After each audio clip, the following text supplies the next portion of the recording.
Hello, and welcome to Dark Hearts with Stacy Lee. Hit the like button if you like the video and subscribe to my channel if you want to support me. It really does help with the algorithm. You can also join my Patreon for a few bucks a month. You keep the videos coming. And we are in the midst of a big fundraiser there, raising money for a very important cause. I will talk about that at the end of the video. I don't know if there's anything worse than being violated by someone that you're supposed to be able to trust.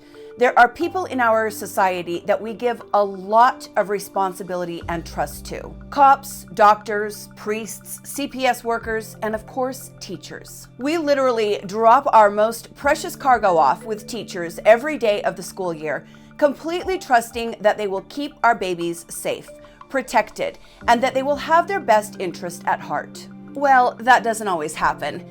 Today, I have for you 3 stories of some of the worst acts committed by those we entrust to do good. These are the stories of terrible teachers. I'm your host, Stacy Lee. Let's begin.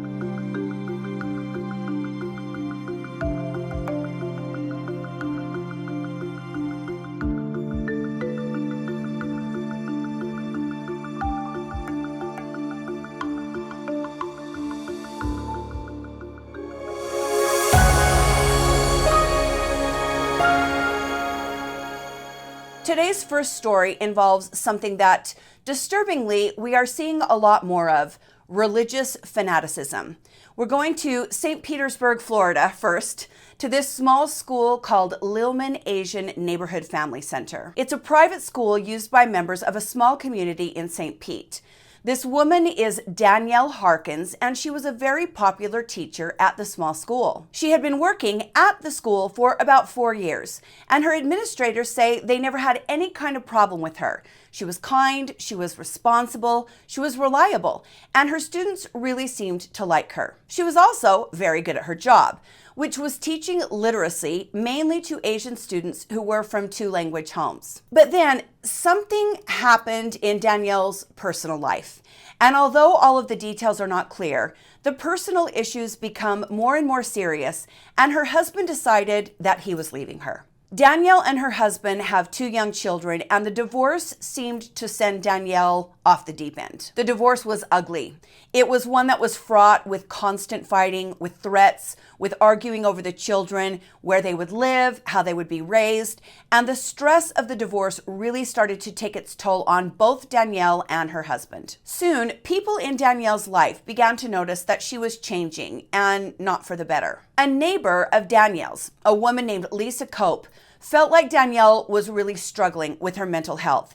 She said one day Danielle came over to her house and she was acting very strangely. She was talking about mystical things and demons, and we've seen a lot of this lately. Lisa later said, "Danielle was my friend. She cried on my shoulder when she and her husband were getting a divorce. Then she told me that I was okay. I didn't have any demons." So already we're getting Lori Vallow vibes, we're getting Jodi Hildebrandt vibes, we're getting Alaska Mother vibes. Lisa said she was very taken aback by what Danielle said to her. She knew that during the divorce, Danielle had started going to church several times a week. This was new behavior for Danielle. Prior to the divorce, she hadn't been religious at all. But to hear her now talking about demons and saying she was capable of discerning who had demons and who didn't, this was concerning, as people who believe in those types of things are not mentally grounded. Lisa said, "I was worried. I don't know where she got the whole demon idea. Who knows what makes people think these things?" Well, we could start with the news, and we could start with the churches and Christian nationalism and social media. Danielle was declining mentally, but no one knew how bad things actually were. She started to get really close with several of her older students at the school. A little too close. Danielle began telling these students about her personal problems and about her divorce, things that are simply inappropriate between student and teacher. But Danielle had a way about her. She knew how to draw the kids into her, and they were very loyal to her. Danielle started talking to these kids about her newfound interest. Well, Obsession is actually a more appropriate word with religion, which is also something that is completely inappropriate. Teachers should never discuss religion with their students. Those of you who have raised kids know it is completely inappropriate, obviously, unless this is a Catholic school or something, which it was not. Now, those of you who have raised kids know teenagers have a tendency to be very dramatic, and they are also drawn to things that are dramatic. On top of that, they love having secrets from their parents. Even when you have a good relationship with your teenagers, they like to have some things that are secret to them. It's natural. It's the way they gain their independence as they grow. So these students are having these really intense conversations with Danielle, and they're not telling their parents about any of them. And this is disturbing enough, but what happens next is just absolutely bizarre. Danielle tells this group of 7 students that she has become very involved with religion and she wants to help them. She explains to the kids that she can now see demons and she can tell who has demons and who does not. And also, Ruby Frankie and Jody Hildebrandt said Ruby's kids had demons inside of them and that the demons had to be exorcised. This is, I don't know, I get very angry when I talk about these freaks. These are people of normal intelligence, seemingly, and there is just no excuse for them to abandon their intelligence and get tied up in this shit. It's stupid.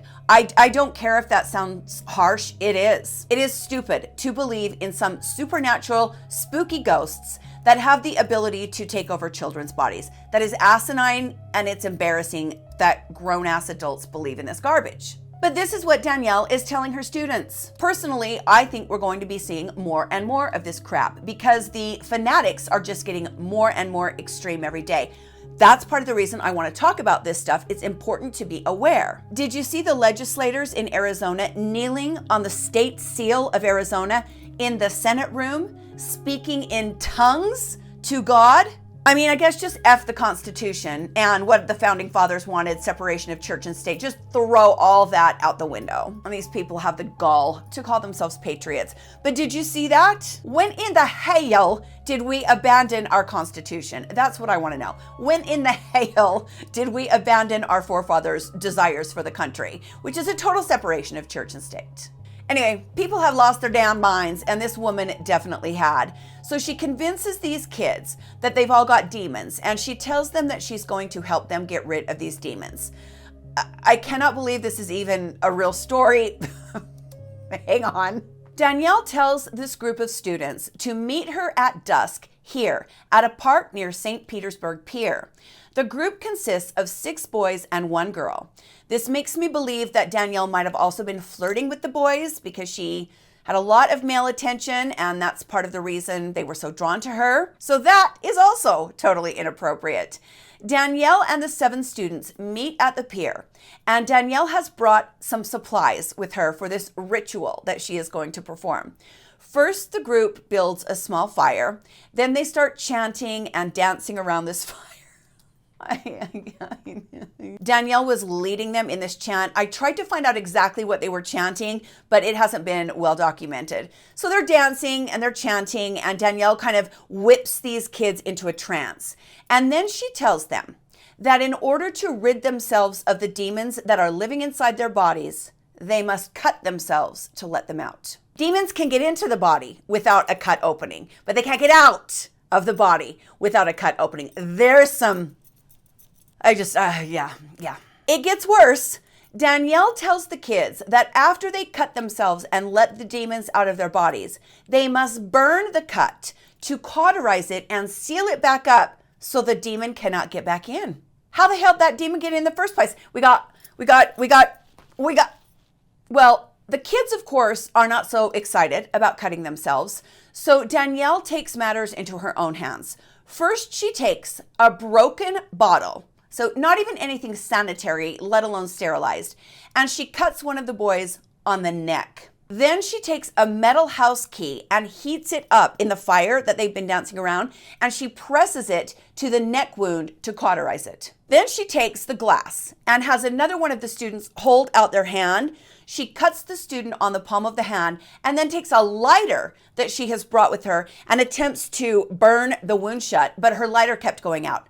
So what does this lunatic do? She takes some perfume out of her purse, knowing that perfume usually has alcohol in it, and she pours the perfume over the open wound and lights it on fire. The boy got second-degree burns. Danielle continues this process with all the other students, and then she tells them they're clean, hallelujah, all healed up. Danielle, the random suburban Florida mom, has exorcised the demons, and she sends the kids home. The kids go home and they don't tell anyone about this. But one of the kids, a 16-year-old boy, sent a text message about what had happened to a friend of his outside the little demon group. And this friend, thank baby Jesus, had a good head on their shoulders, and they called the 16-year-old's parents and told them what their son had been involved in. The parents then confront their son, and he tells them everything that happened, and these parents call the police. The police go to Danielle, who acts very put out that she is being questioned. And you can see by that stank look on her face that she still has an attitude when she is arraigned. But she is arrested and held in jail on $55,000 bail. The police go to the kids and talk about what happened, but shockingly, the kids are not cooperative. They have built this bizarre bond with Danielle, and she has convinced them that she was helping them, and the kids are loyal to her. This student, 17-year-old Stephen Chanthalima, does come forward and agrees to give the police some information. When the world hears about this story, it's almost too bizarre for people to believe. A teacher at a community center in Pinellas County is facing child abuse charges tonight after police say she encouraged her students to cut each other. It was all part of a bizarre cleansing ritual. Fox 13's Steph DiPietrantonio is here now to tell us more about what was going on. Steph? Hey there, Kelly. Danielle Harkin is in jail tonight, accused of some pretty horrific things. St. Pete police say she convinced a group of 7 former students of hers to cut their skin to let the evil spirits out and then burn the wounds so the spirits couldn't get back into their bodies. The parents of the 7 victims, 6 boys and 1 girl, might call Danielle Harkin the face of evil. Saturday, St. Pete police say she gathered the kids in a park near the pier, built a small fire. There was apparently some chanting and dancing around this fire that was taking place. And then police say she encouraged them to cut each other in some sort of demonic ritual to release the evil spirits from their bodies. They would follow that up with some sort of cauterization of the wound to keep the evil spirits from getting back into the body. This closing of the wound was done by heating a small key. Harkins is also accused of using perfume to fuel the so-called branding of a 16-year-old boy. They placed like a cologne or perfume on his hand and then ignited that. Police say they're having a tough time with the interviews. The kids that participated in this were rather loyal to her. There was a lot of reluctance in discussing some of these issues with us. Danielle Harkin. Harkins is charged with 1 count of child abuse, 1 count aggravated battery. You might wonder, how could this story get any creepier? But police believe there's more we don't know yet. I rang Harkins' doorbell, but no one answered. Harkins' neighbors didn't want to go on camera. They said there's not much to say. They didn't know much about her. They said she kept to herself, had 2 small children, but was struggling going through a messy divorce. It's bizarre. It's bizarre. The kids are former students of Harkins at the Leoman and Asian Neighborhood Family Center. Director Carolyn Chance showed me where Harkins worked the last 5 years. She was a very good teacher, literacy specialist. Just recently, she started exploring religion, but I didn't know anything about demons or anything like that. You've been in the business almost 50 years. A long time. You know how to read people. I never saw this coming. Never. Danielle Harkin spent 6 months in jail and was released in 2012. We haven't heard from her since. She's stayed out of trouble and she has stayed out of the headlines. Let's hope she has also stayed out of the teen exorcism business.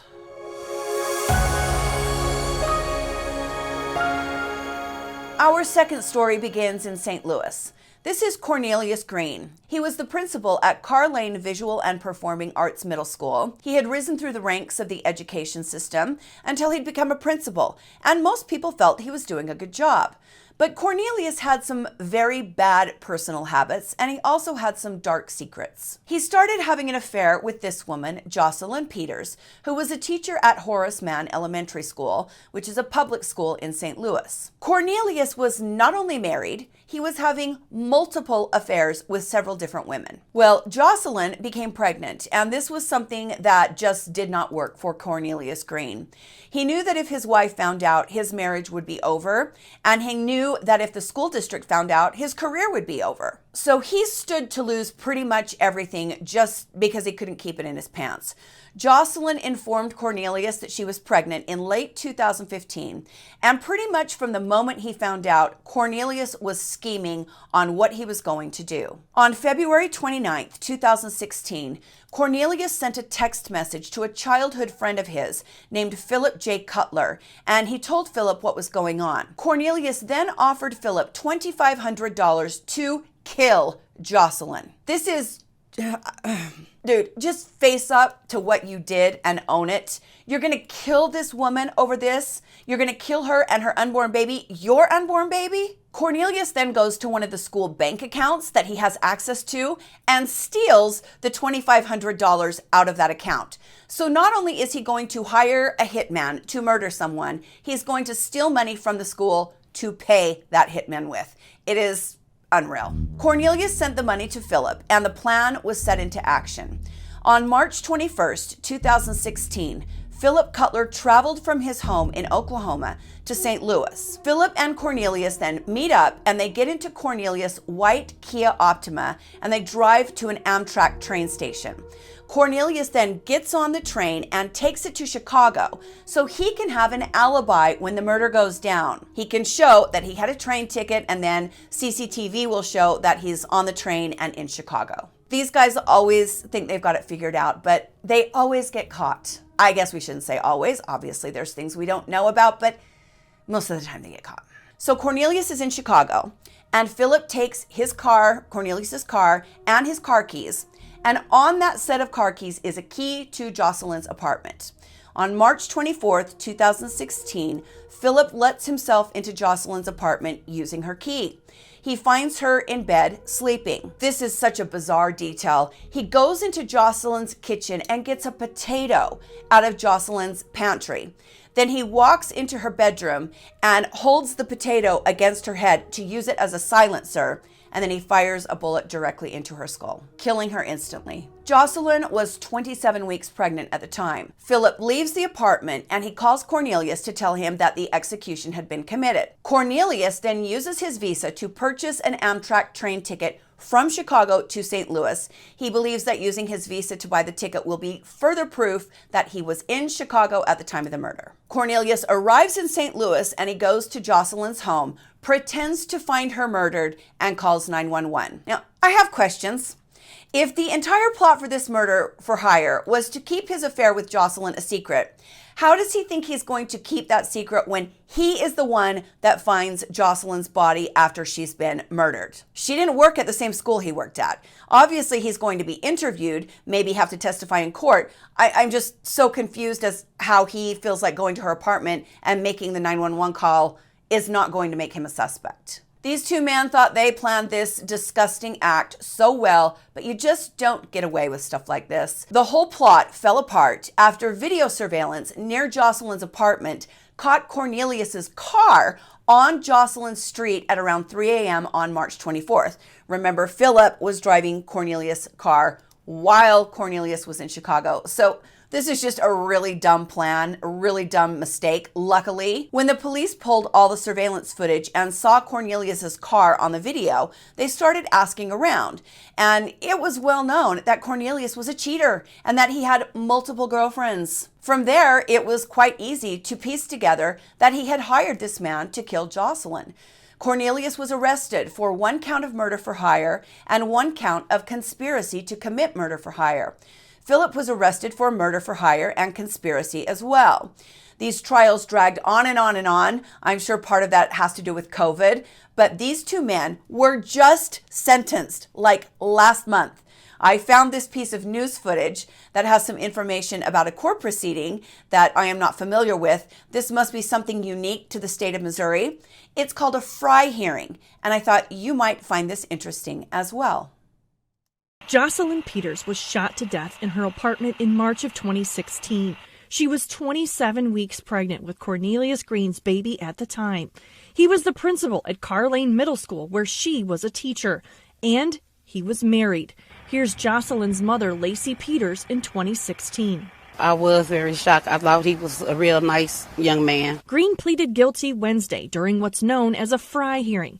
It's the last time federal prosecutors offer a deal before a trial.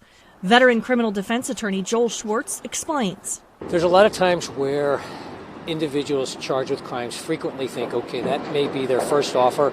It's certainly going to get better.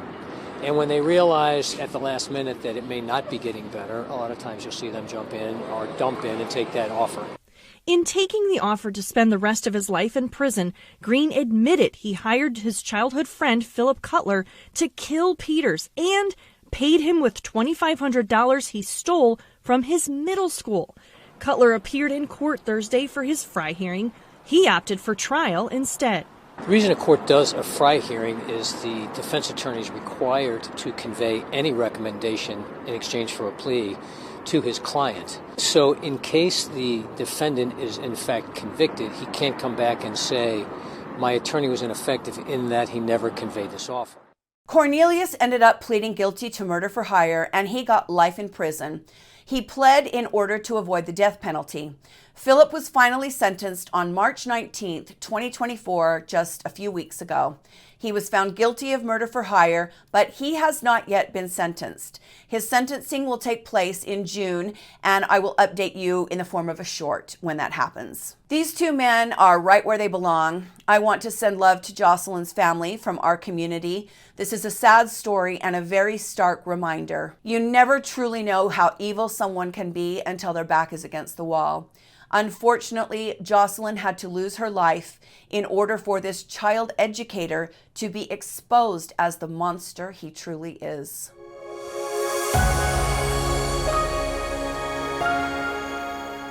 This next story is happening even as we speak. In fact, the arrest was just a week and a half, maybe 2 weeks ago. So I will update you when we know more about sentencing. But I wanted to include this in today's episode of Terrible Teachers because this woman is one of the worst. This is Kedria Grigsby. She was a Klein Cain High School cosmetology teacher. A lot of high schools are now offering training and classes in technology, construction, cosmetology, things like that are trades, and I think it's great. College is not for everyone, and frankly, there are fewer and fewer careers now that a college degree actually helps with. So I'm happy to know that trades are finally being treated with the importance they should be. At Klein Cain High School, a cosmetology class is offered, so students wishing to enter that field after high school can get a jump start on their post-high school education and licensing. Kedria was brought in to teach one of those cosmetology classes, and that meant, of course, that she had direct access to a lot of teenaged girls. Kedria is 42 years old.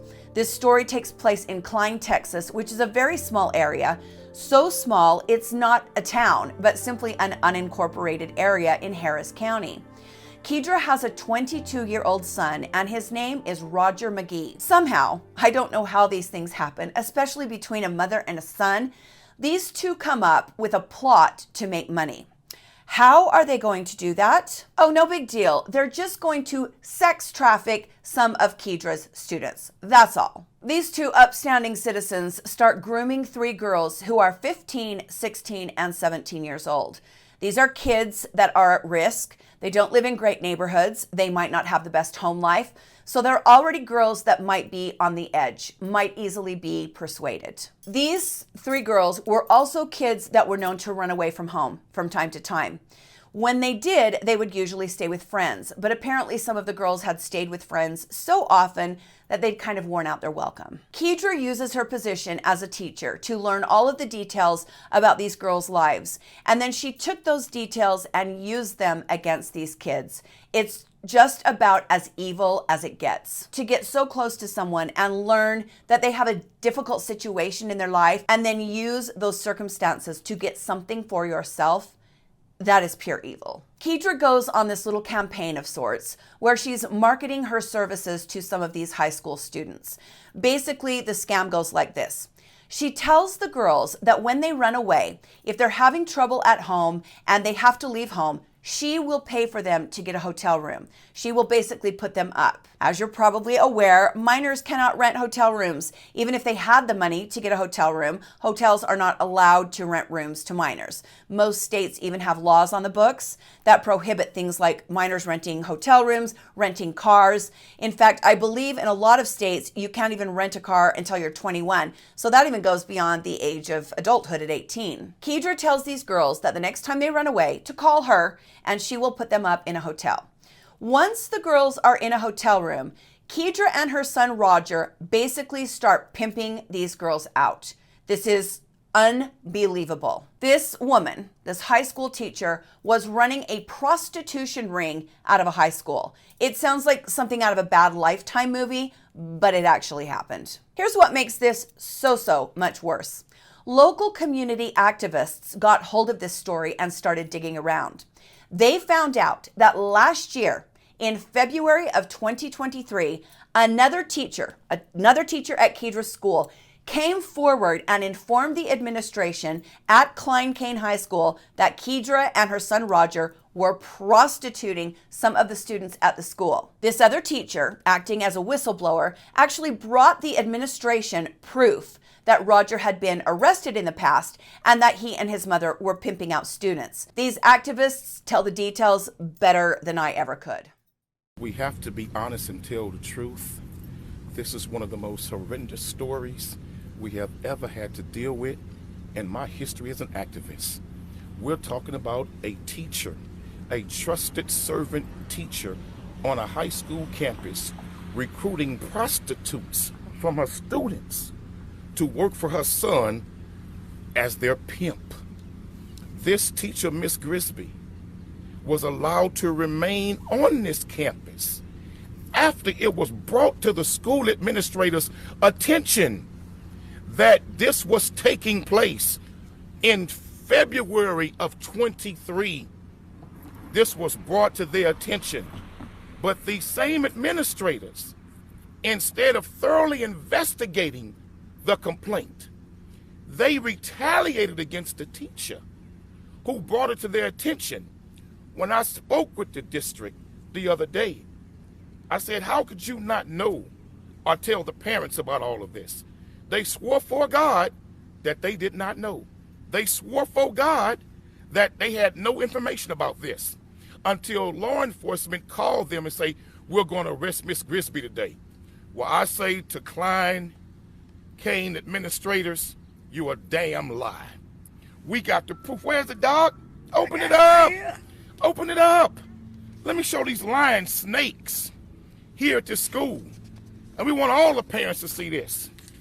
Here's a complaint back in February 23, a sworn statement by the teacher that named Miss Grigsby, that named what law enforcement brought to her attention. Law enforcement went to her house about her daughter, who was one of the victims, and she came the next day and informed the school of what was happening in detail in the statement about the prostitution ring, who's the teacher that was involved, and the young man's name that was involved. And the school district took a statement in the office with the principal and the district representative. And now you lying snakes want to tell the public that you had no idea about Miss Grigsby. Oh no, that's a lie. We got it right here. We got text messages where she's texting back and forth with school administrators talking about what she brought to their attention. But yet they did nothing. The principal should be terminated. Good for these activists. I am truly grateful for people like this who demand accountability and hold people in power responsible. I may not always agree with some of the tactics, but I always agree with the work because it lets people in power know Someone is watching them. We know a lot of people cover for each other in all kinds of industries, and so I am grateful that these activist groups put in the time and effort to keep an eye on those who would like to keep certain things secret. Now, Klein-Cain High released a statement saying that these activists, specifically Quanell X and Candace Matthews, are lying, that their statements are completely false, and that they had no idea that Kedria was running a prostitution ring out of their school. I really don't think these activists would be standing there with receipts if that were true. That's my opinion. Now, like I said, these events just very recently took place. As soon as I know more about this recent story, I will add a little update here. Like I said in the beginning, where much responsibility and trust is given, much is expected. We place so much trust in teachers, and in return, we expect them to be worthy of that trust. There are so many fabulous teachers out there, people who are literally changing lives. But just like with any other occupation, the teaching profession has some bad apples. You know what they say about bad apples spoiling the whole bunch?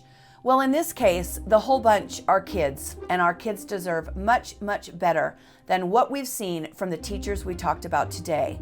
Let's hope lessons have been learned and that we know how to do better in the future. Thank you for joining me today on Dark Hearts with Stacy Lee. Please hit the like button and subscribe to the channel if you want to see more from me. It helps so much. You can also join my Patreon for a couple of bucks a month. You help keep the episodes coming. We're also in the midst of a fundraiser. This is the thumbnail for the video that tells you all about what we're doing, raising money to donate to police departments that have cold case DNA in storage that has never been tested. We want to raise some money and get some of those kits tested. As always, thank you so much for your support and for your kind words. I love you guys, and I am so grateful that you're here and part of this community. Stay safe, my friends, and be kind to each other. And I will see you next time on Dark Hearts with Stacy Lee. Bye.